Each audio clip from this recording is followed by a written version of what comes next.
All right, so we're going to talk about loving the unkind. All right, 2 Corinthians 12. Gosh darn it. Um, wow. Okay.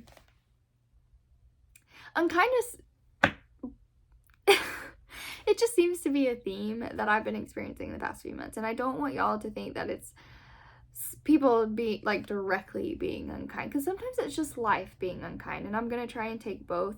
But sometimes it's others being unkind, and then other times it's me acting in unkindness because I have been there due to my pride, my insecurities, and my already very little patience being made so thin that it's pretty much transparent at times, unfortunately.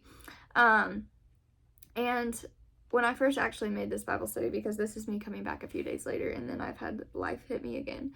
But when I first wrote it, I was talking about in the perspective of people in healthcare, because I am of healthcare. I am a nurse, and I deal with patients, I deal with doctors, I deal with family members, and I deal with other nurses. So people can be mean, rude. They feel very entitled. They are impatient, demanding, hurtful. They critique you down to the very bones without remorse, without fear. I've had patients call me some of the worst names. I've had patients not like me due to my skin color. I've had patients try and hit me. I've had patients complain about me. I've been fired actually by patients because they didn't like that I wasn't on time with their multivitamin when I had another patient next to them, like not being able to breathe. And when I was writing this Bible study, like, yes, it was in the perspective of healthcare, because that's where I deal with people the most. And I've just kind of concluded this weekend. I got away from work, and honestly, like, did I experience a ton of unkindness? No. But I started to really just relish in the fact of like what I wrote and like what I was studying. And life can also be just very unkind. It's not always people. And I just want y'all to keep that in the back of your minds as I go through this Bible study. And I'm going to try and like switch perspectives back and forth as well to give you that. But when I'm put in these situations, especially if I'm dealing with people, I can't always like just snap. I can, but like I can't. I'm in a professional setting. Have there been times that I have snapped? Yes. But majority of these situations, I am expected to respond with gentleness, love, kindness, and patience and forgiveness. And I don't always like to go at that because, like I said, there have been some awful things done and said to me just being a nurse, not even outside of healthcare. So, like any other human though, I have a limit, and once it's reached, I will let you know when it is, and I can snap. But like I said, it's not just healthcare. You see this unkindness, so it's just life in general. You see it in traffic. You see it in comment sections on social media. That has been a big one that I've been seeing. You see it in schools, bullying, and it's hard to swim in the opposite direction of the current when you have other fish in waves and pressure pushing you in the opposite direction that you're going, and they're coming right at you. So let's go ahead and just take a look at 2 Corinthians. I'm only going to read chapter 12, by the way, verses 1 through 10, and I'm going to actually read NIV because I felt like that would be easier to kind of comprehend and grasp. But it says, I must go on boasting, although there is nothing to be gained. I will go on to visions and revelations from the Lord. I know a man in Christ who 14 years ago was caught up to the third heaven. Whether it was in the body or out of the body, I do not know. God knows. And I know that this man, whether in the body or apart from the body, I do not know, but God knows, was caught up to paradise and heard. I'm sorry, I literally just said the same line again. Verse 4 was caught up to paradise and heard the inexpressible things that no one is permitted to tell. I will boast about a man like that, but I will not boast about myself except about my weaknesses. Even if I should choose to boast, I would not be a fool, because I would be speaking the truth, but I refrain, so no one will think more of me than is warranted by what I do or say, or because of these surpassingly great revelations. Therefore, in order to keep me from becoming conceited, I was given a thorn in my flesh, a messenger of Satan to torment me. 3 times I pleaded with the Lord to take it away from me. But he said to me, my grace is sufficient for you, for my power is made perfect in weakness. Therefore, I will boast all the more gladly about my weaknesses, so that Christ's power may rest on me. That is why, for Christ's sake, I delight in weaknesses, in insults, in hardships, in persecutions, in difficulties, for when I am weak, then I am strong. So, let's just take a little look. Unkind, by definition, means inconsiderate and harsh to others. Now, love means to love others is to serve them. You love others when you do things for them without expecting anything in return, things you may not like to do and that will cost or inconvenience you. There is no love without service. Jesus said he came to serve. And I got that actually off of Google. That is not my opinions. That is Google. So I don't know how much you trust Google, but I mean, I think they're okay. So anyways, the first part I want to talk about, I just have like a few brief points that I got from this passage. And the first one is, you will always have a thorn. I hate to sound so negative and pessimistic, because that's normally not me. But you will indeed always have a thorn, not a physical one, but the kind Paul is talking about in this message. This was a phrase that was used to describe something that was a constant irritation and annoyance. Many Bible teachers believe Paul was referring to the persecution he experienced as a result of his ministry. But I want us to take a look at verse 7. It says, a messenger of Satan was sent to torment him, to torment Paul. Some of us look at that verse and we think of a certain person in our lives that we view as a thorn. Most of the time, it's usually a person. Or we think back on a trial or a hard season we faced, or the season we are in right now. And yes, you will overcome it, but that doesn't mean there isn't going to be another unkind Eunice or rocky road or salty season that we don't face up ahead. It's going to be guaranteed, because we don't just have God, we have Satan. God states that we will have trials, we will have tribulation, we will have opposition, we will have enemies over and over again in this Bible. John 16:33 says, these things I have spoken unto you, that in me ye might have peace. In the world ye shall have tribulation, but be of good cheer. I have overcome the world.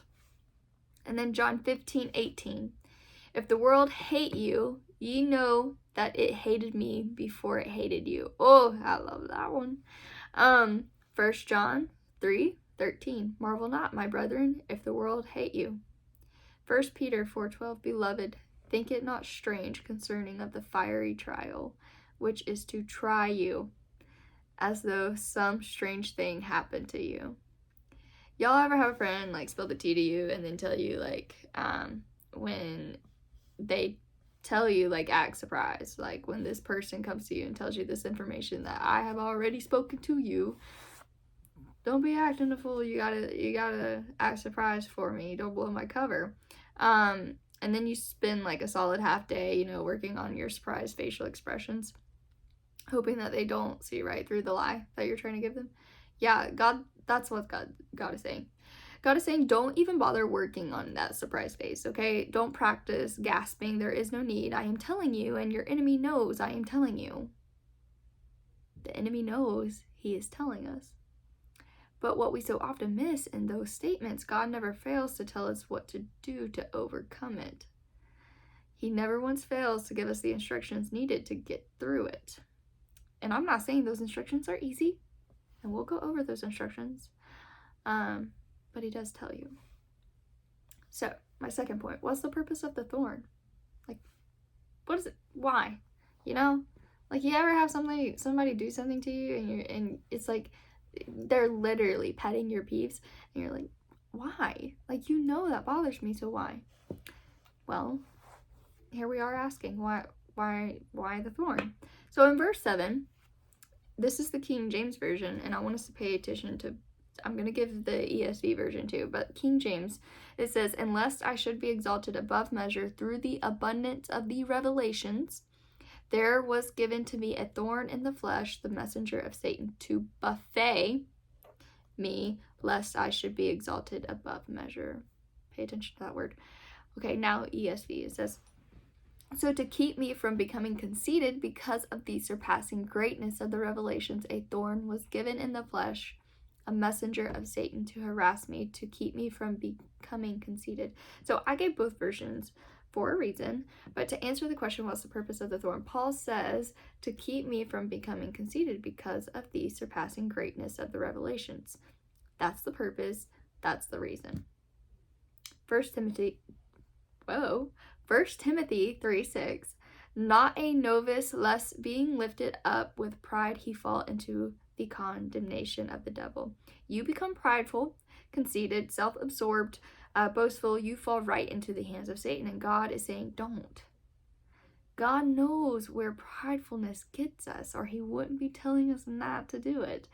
And look again at verse 7, the King James Version. It says, "The messenger of Satan to buffet me." The word buffet means a meal. That thorn was given to you to save you from being a meal from the devil. A meal. Not just a snack, okay? Okay, now we need to look at the two perspectives of why the thorn, though. Okay, so you have Satan's and then you have God's. And I want to say, like, you know, like non-believers sometimes will have the perspective, well, why God? Why God? And then most believers will be like, well, it's Satan. You know, like there's two perspectives as to why. So let's go over them. So Satan uses trials, sufferings, and difficulties to torment us. Satan uses these things to harass us and trouble us. It's what we see in Job. Satan is using suffering to torment Job so that way he will turn his faith away from the Lord. He's doing it as a distraction to get him away from God. But look at God's purpose. God is not tormenting Paul. God is not harassing Job. God has another purpose by which he allows suffering to happen in the world. God used this so Paul's humility would be maintained. A message we consistently see in the scriptures is that God allows suffering purposefully. Okay, God allows suffering so that his purpose and good would be fulfilled in us. Satan uses suffering to torment us, harass us, and attempt to destroy us. Okay, so we have two ends. All right, the third. God's answer may not be what we expected or wanted. Woo! Boy, I needed that. Look at verse 9. God says, "My grace is sufficient enough for thee, for my strength is made perfect in weakness." My grace is sufficient enough. I promise you, this is not the answer Paul wanted. It's not. Paul was trying to pray the thorn away. He wanted the mountain moved. He wanted the inconvenient to be convenient. That's not what he got. Paul pleaded with the Lord that the suffering would leave him. I want us to stop and think about this. How many times have we been on our knees begging and pleading for something? Wanting to be removed from the situation we were in, wanting this trial to be over, wanting this season to be over with, like wanting our circumstances to change. God told Paul no.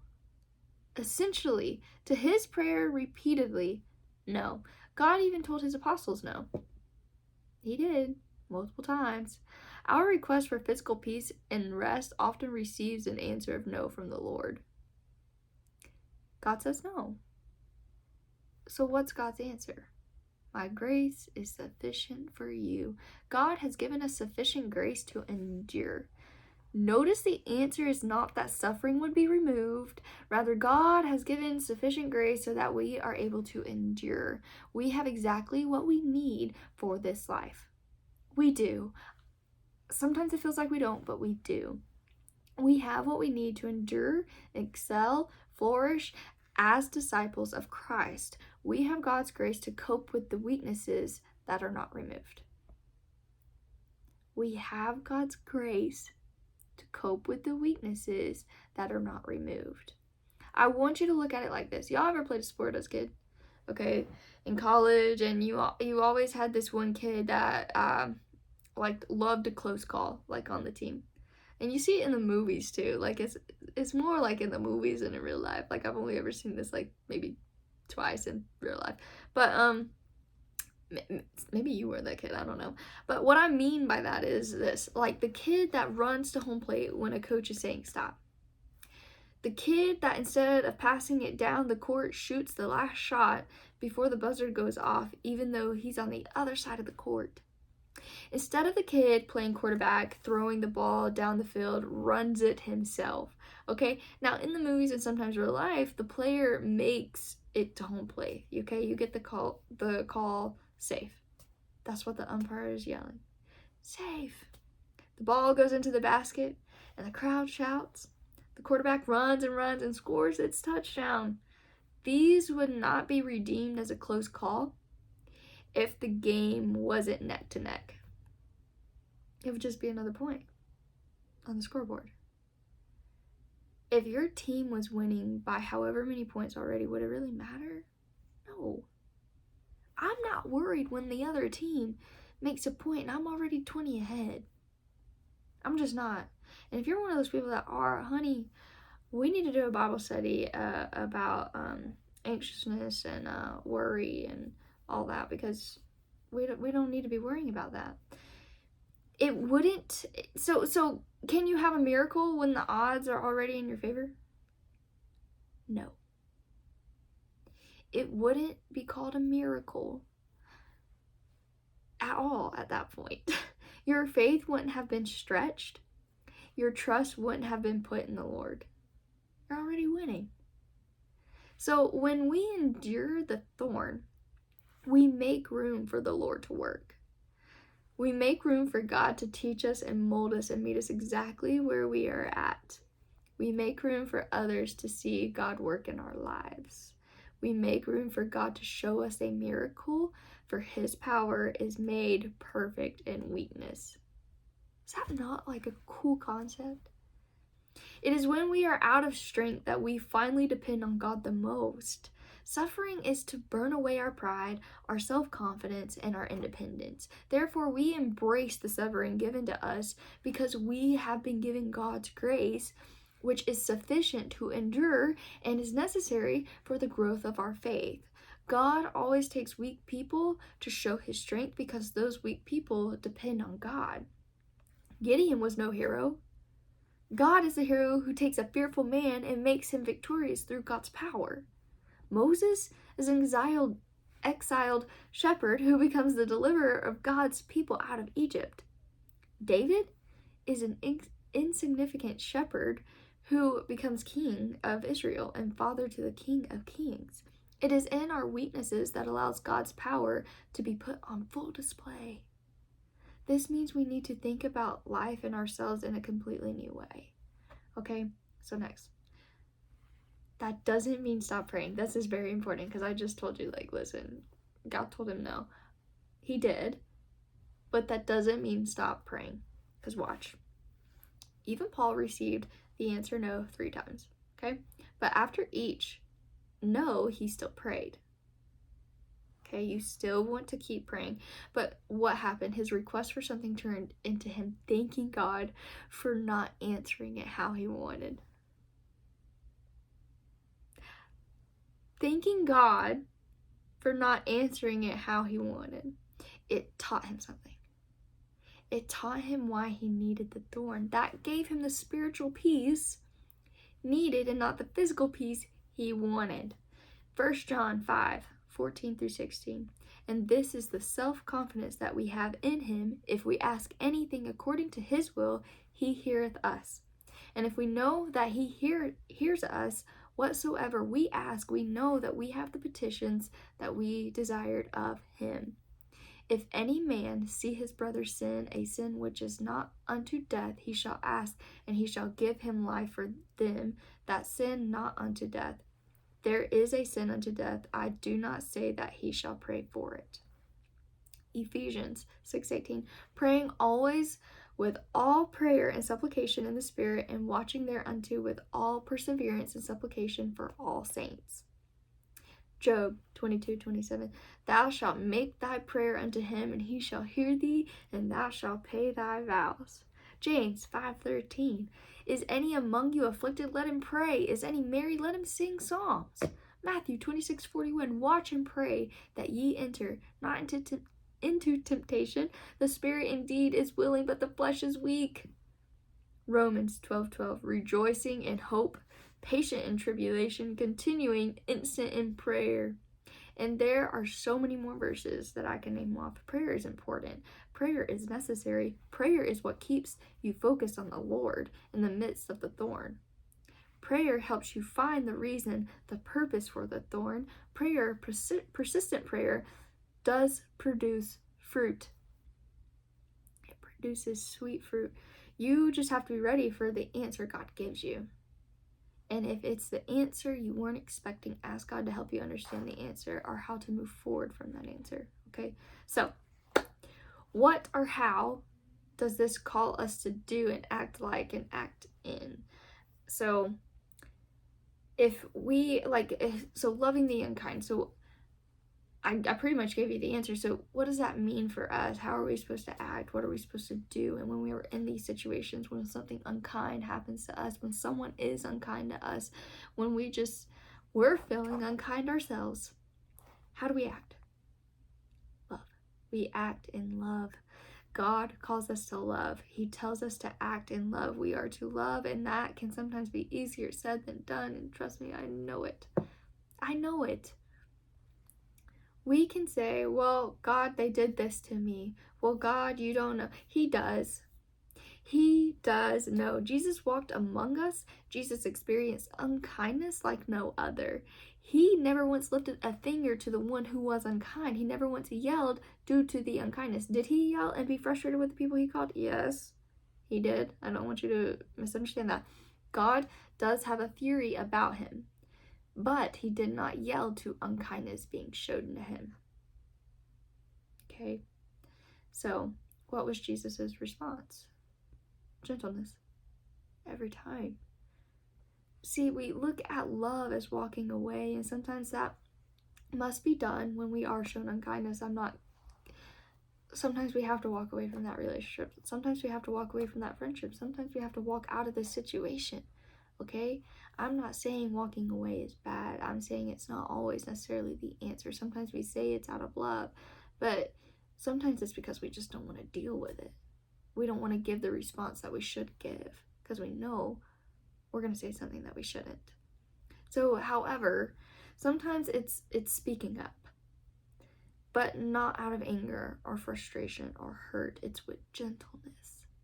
Love should be felt with the words we speak every time. Jesus was hated before you ever were, I promise you. So if you're walking around saying, everyone hates me, God, I'm so alone, God, I'm so this, I just feel very hated. Guess what? He was hated. He knows the feeling. Jesus was despised, rejected, and persecuted. He cried out to his own Father, asking, why God, why me? When they were putting him on the cross. He felt all the rejection, all the hurt, all the hate, all the thorns. He felt all the thorns. His crown was made of thorns. He felt every single one of them, and he did like Paul, and he cried out. He cried out, but when God said it must happen, both of them endured. When God said it must happen, they both endured. Matthew 5:44 says, but I say unto you, love your enemies. Bless them that curse you. Ooh. Do good to them that hate you, and pray for them which despitefully use you and persecute you.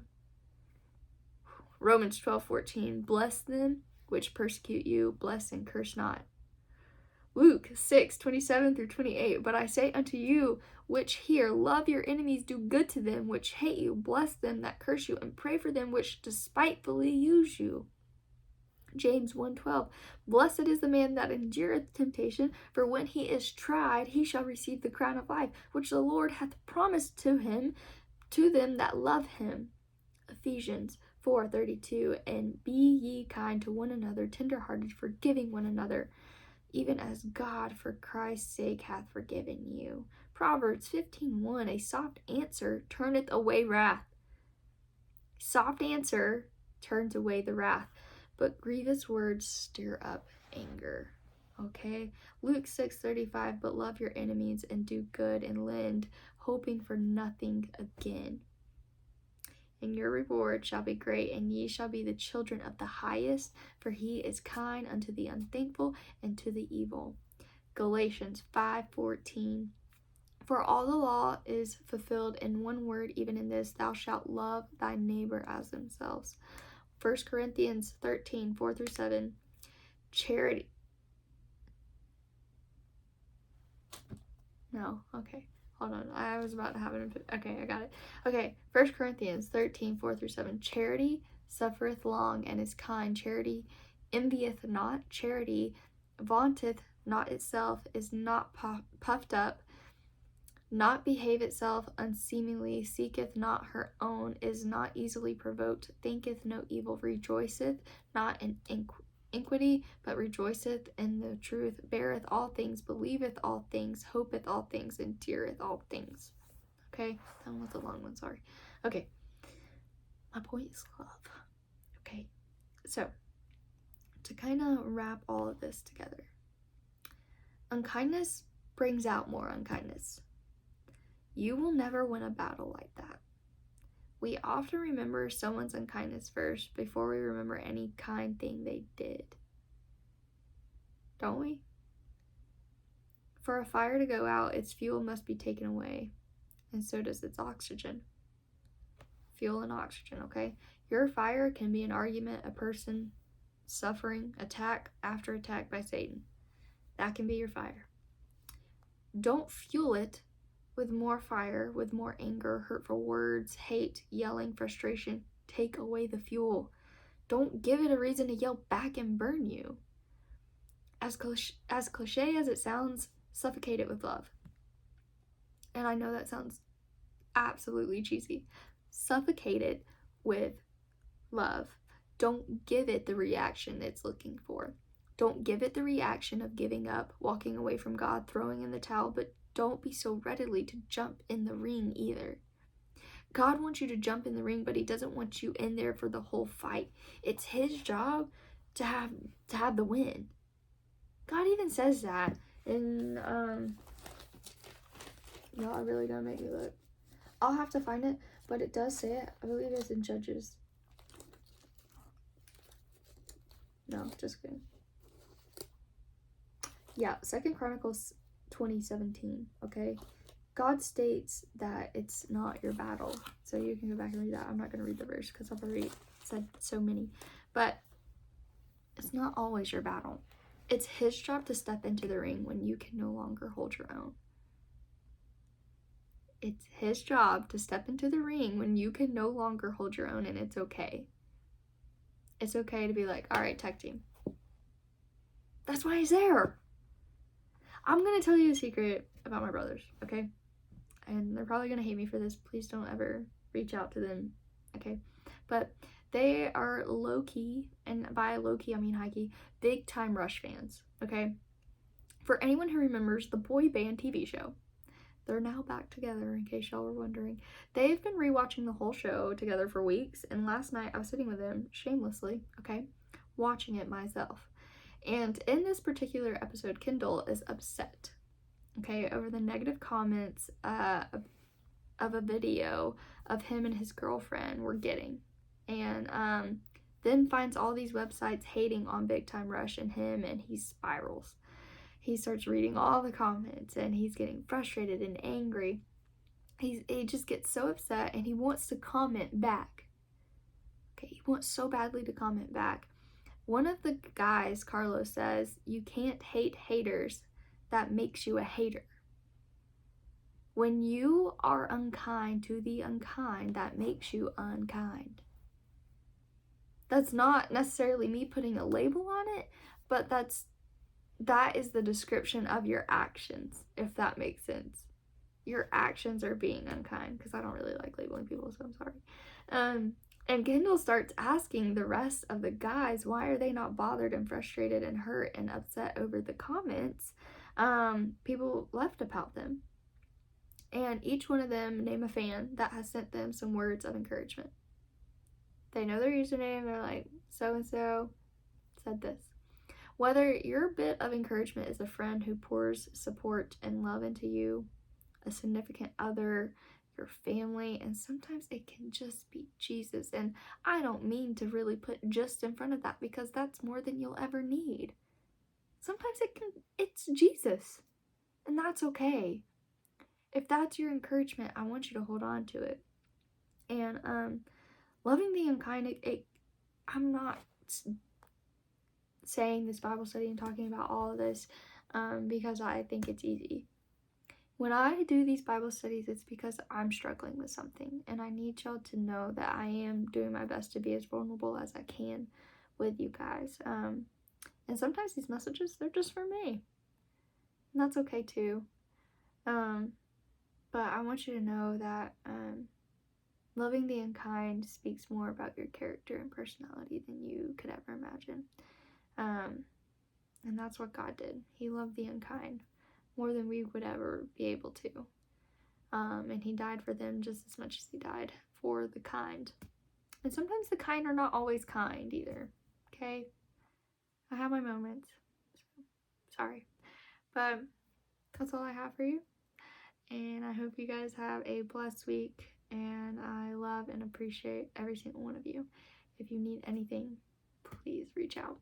Please. Whether it's a prayer request or you need help or, I don't know, you want to go get coffee. I got you. Okay? All right. Bye.